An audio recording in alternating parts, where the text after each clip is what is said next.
The Philadelphia 76ers have been linked to another trade target, this time being the four-time NBA champion Klay Thompson.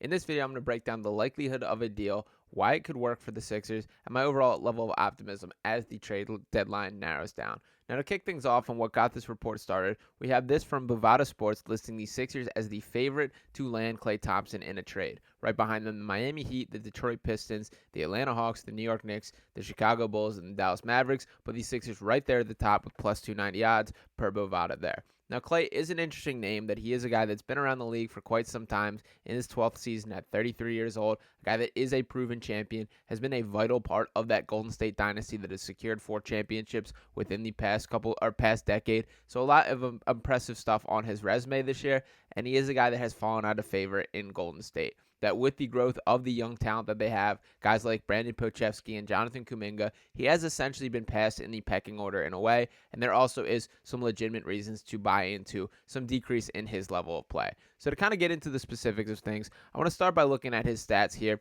and as you can see, there is a downtick in overall production and opportunity this year. That playing just 30.8 points per game, that is down from 33 minutes per game last year, and only above the year, at the very beginning of this year, his rookie season, and his first year coming back from that Achilles and ACL tear. So it was limited minutes during that season, but when he has been fully healthy, as been the case this year, this being the fewest minutes that Klay Thompson has played. Now that also connects to the actual productivity, that him averaging just 17.1 points per game this year. That is the lowest points per game he has scored since the 2012-2013 season, and there has been a lot of talk about his shooting performances, shooting a career low 41.5% from the field. Beyond the three-point arc, still connecting on 37.1% from beyond the arc, but that is a career low for Klay Thompson, but still pretty solid when it comes to NBA standards as a whole, especially considering the 8.8 three-point attempts that he is still launching per game. So while there are flaws in what Thompson is doing, and certainly not quite to the standard that he has set for himself,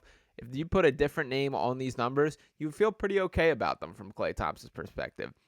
And we do know that shooting is such a focus for this Sixers team. We got this report yesterday as well, talking about the Sixers' interest in Buddy Hield and Bojan Bogdanovic. You guys can check out my full thoughts on those specific names. I have a full video out on the channel on that. But with Klay Thompson, he's a different shade of shooter than either of these guys. That he is a proven champion. He is a guy that, while he's not the defender he once was, he's no longer this two-way, 3-and-D, high-level player in that capacity. He is still a guy with a more proven track record, a guy that you can do a little more with when it comes to movement shooting, a guy that can run off pin downs, and just has a gravity that I don't think either Buddy Hield or Bogdanovic fully possess.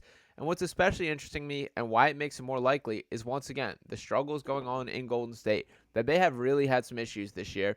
And the biggest concerning factor, the biggest motivating reason for the Warriors to make a deal is Steph Curry still got it. And when you do have an all-time great player still playing at a very high level, you do kind of owe it to that player to give your chance to win every single year. And I don't think Klay Thompson is the answer to that from the Warriors' perspective.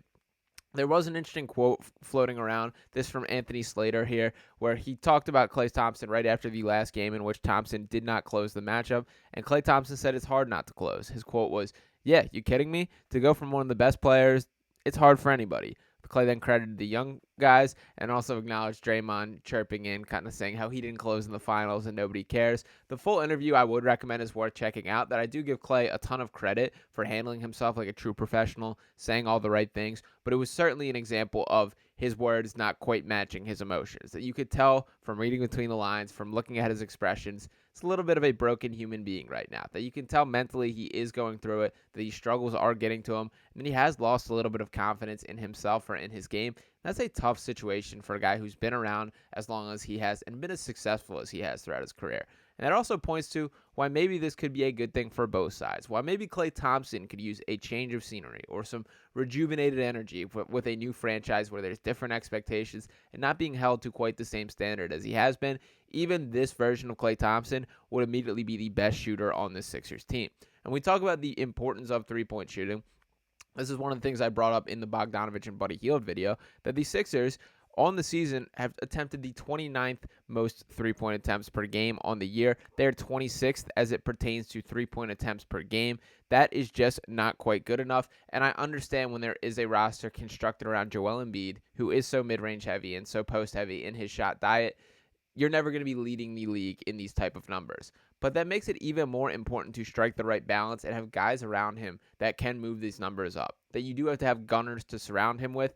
And we've seen in past years the track record of success that shooters have playing next to Joel Embiid, whether it be the J.J. Redick, the Seth Curry, Marco Bellinelli, Georges Niang, Ersan Ilyasova. If you want to go way back to the early Embiid days, the gravity that Embiid possesses, the double teams that he commands, this frees things up for shooters. And a guy like Klay Thompson would have an absolute field day with it.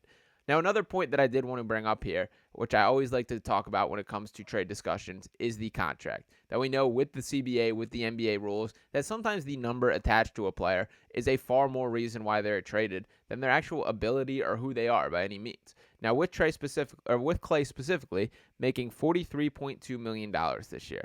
That is a lot of money, but he is in the final year of his deal. That I talked plenty on here about Daryl Morey's desire to keep flexibility this summer, to not commit to players with long-term deals, so you could have this trial run of Klay Thompson.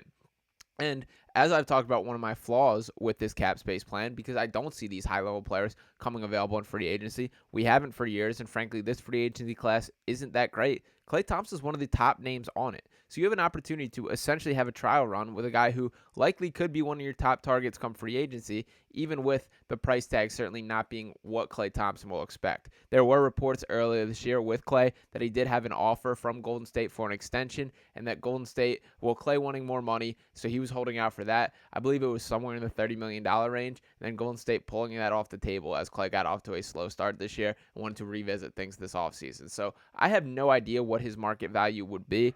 I don't think he ever touches that $40 million kind of range again, but I just want to point out that the Sixers could have the inside track on at least getting a trial and potentially re-signing him if this is a match, or if that is not the case, you can walk away with no strings attached. That there is not that much concern for just getting him off the books at the end of the season. But with that $40 million means the Sixers have to match that number. And to me, that means that Tobias Harris absolutely has to be a part of this trade. Tobias carrying a $39.2 million cap hit, so you're right in that same ballpark. You're probably going to have to add a little more from the Warriors' perspective to get things done, whether that be a guy like Jaden Springer who could hold some intrigue, whether draft capital is enough to move the meter on their end. And that is something that I would be very interested in. Now, I'll say that Daryl Morey, both openly, privately, and everything that has been reported, seems to have zero interest in moving Tobias Harris. That I think Morey sees more value in getting that number completely off the books than he does in what he would get in return for it. But for me, you're not sacrificing that because Klay's carrying a similar cap hit, that you know that you're still getting that number off the books, and it changes the look of the Sixers team in a massive way. This is an option that would provide this team with more floor spacing, would pick up their pace of play. You wouldn't have so much of the Tobias shoulder down, spin himself into tough twos that we see all too often on this team. And for Tobias specifically, for me, it's very clear that the recipe to success for the Sixers is surround Joel Embiid with shooters. Tobias Harris is attempting the fewest three-point attempts per game since his 2015-2016 season. It is by far the fewest three-point attempts he's attempting per game ever in a Sixers uniform, and that's even more frustrating considering this is a guy who took strides of progress in that area, who has attempted 5+ threes per game in a Sixers uniform before, but it just is not happening this year. You can be confident that Klay Thompson will make that type of impact. And I will say that once again, I do want to play my cards a little close to the vest here, that it does depend on the price point. That if the Warriors want to do right by Klay and make sure that they are getting the value or they're doing what's right by the franchise, that's something that could be tough to swallow. That I can see a clear disconnect in what the value is here. But maybe you want to do right by Klay by allowing him an opportunity to have his role on a potential championship contender, to get a change of pace, change of scenery, and have an opportunity to end his career how he sees fit. That if he's not going to be a guy that wants to be coming off the bench or being not in the closing lineups on this Warriors team, he might be happier playing in Philadelphia where he does have some expectation, where he does have a role, and that he would be very valuable with his championship pedigree, with his ability to shoot the ball, and the things that he can do and bring to this franchise. So from the Sixers perspective, you should absolutely be picking the phone up right now. You should absolutely be seeing what that price tag is for Klay Thompson. I'm curious. For me, it's pretty much fully dependent on the price for how I'd rank them compared to the Buddy Hields, the Bogdanoviches of the world. But shooting is by far the top need for me on this team. That you have to find ways to generate offense during the stretch without Joel Embiid. and they are going to be players that are valuable once Embiid returns to the floor. So having this caliber of shooter is a great thing in a short and long term. I would love for Klay Thompson to be that guy. So it is great news to see them listed as favorites. We will see how things shake out. The countdown to the deadline is inching closer. Thank you guys for tuning into this video. Make sure you're smashing that subscribe button. I will keep you up to date throughout the deadline. Got a busy 2 days ahead of us. Make sure you're hitting that like button. Drop in a comment. Let me know your thoughts on Klay as a whole. And I'll be talking with you next time right here on Sixers Digest. Peace.